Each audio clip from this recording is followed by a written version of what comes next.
बीती रात बंगाल चुनाव से जुड़े एसआईआर पर एक बड़ा अपडेट सामने आया है, क्योंकि इलेक्शन कमीशन ने बीती रात एसआईआर की सप्लीमेंट्री लिस्ट जारी की है और उस पर सियासी हलके में खूब गहमागहमी बनी हुई है। बंगाल की राजनीति में आधी रात को ऐसा क्या हुआ कि 60 लाख वोटरों पर लटकती तलवार अचानक चर्चा का सबसे बड़ा मुद्दा बन गई है। सवाल सीधा है कि किसका नाम कटा है, किसको मिली एंट्री, और क्या यह सिर्फ एक वोटर लिस्ट अपडेट था। देर रात इलेक्शन कमीशन ऑफ इंडिया ने एक ऐसा फैसला लिया जिसने सियासी गलियारों में हलचल मचा दी है। बंगाल की सियासत में इस मिडनाइट मूव ने हलचल मचाई है। अब इसकी तस्वीर थोड़ी थोड़ी साफ होती दिख रही है, पर सवाल अब और बड़े हो गए हैं। आधी रात को इलेक्शन कमीशन ऑफ इंडिया ने सप्लीमेंट्री मतदाता सूची जारी कर दी, जिसमें करीब 39 लाख नामों पर धीरे धीरे फैसले आने शुरू हो गए हैं। लेकिन असली सस्पेंस अभी भी बरकरार है कि कितने नाम जोड़े गए और कितने हटाए गए, इस पर अब भी पर्दा है। यही वो गैप है जहां से राजनीतिक आरोप प्रत्यारोप की नई लड़ाई शुरू होने वाली है और शुरू हो गई है। सबसे बड़ा मसला यह है कि लिस्ट जारी होने के बाद भी तकनीकी गड़बड़ियां सामने आ रही। वेबसाइट पर डेटा पूरी तरीके से एक्सेस नहीं हो पा रहा है, कई बूथों की लिस्ट डाउनलोड नहीं हो रही और एपिक नंबर डालने पर भी नाम नहीं दिख रहे हैं।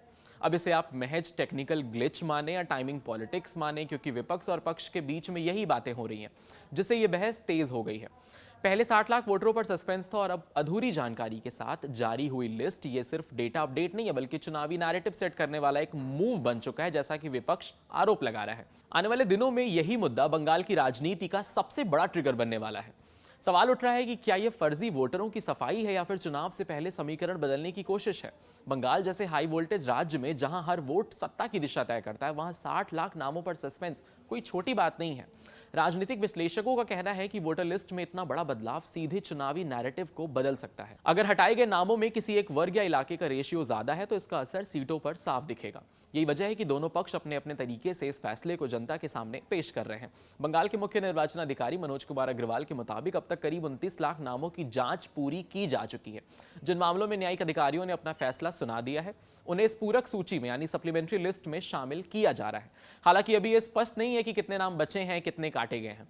एसआईआर का मुद्दा तो जब से शुरू हुआ तब से लेकर आज तक बंगाल में खास करके ये एक भयंकर चर्चा का विषय बना हुआ है, क्योंकि मुख्यमंत्री ममता बनर्जी भी इसे लेकर हमलावर है। और तो और अब ये सप्लीमेंट्री लिस्ट के आने से बंगाल में कितना खेला होगा, ये देखने वाली बात होगी। ऐसी अमेजिंग एक्सप्लेनर्स देखने के लिए कड़क के यूट्यूब चैनल को सब्सक्राइब करिए, फॉलो करिए इंस्टाग्राम पर और देखते रहिए कड़क। यहाँ ताजा खबर के साथ हर दिन की शुरुआत कड़क है। आमने सामने बैठ रखते हैं बात पूरे दम से, आराम से। चर्चा होती है बेधड़क।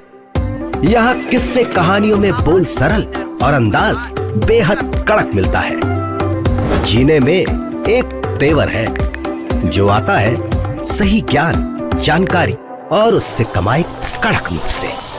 इधर मौके पर चौका नहीं छक्का लगा जलवा दिखाते हैं। कड़क क्रिकेट से अपने रोमांच को जो बढ़ाते हैं। यहाँ की हर बात का मिजाज एक है, मिजाज कड़क। आपका अपना यूट्यूब चैनल कड़क लाइव बेधड़क। शब्द कम, एहसास गहरे। कहानी उतरेगी हल्के से, असर छोड़ेगी कड़क। कड़क लाइव बेधड़क।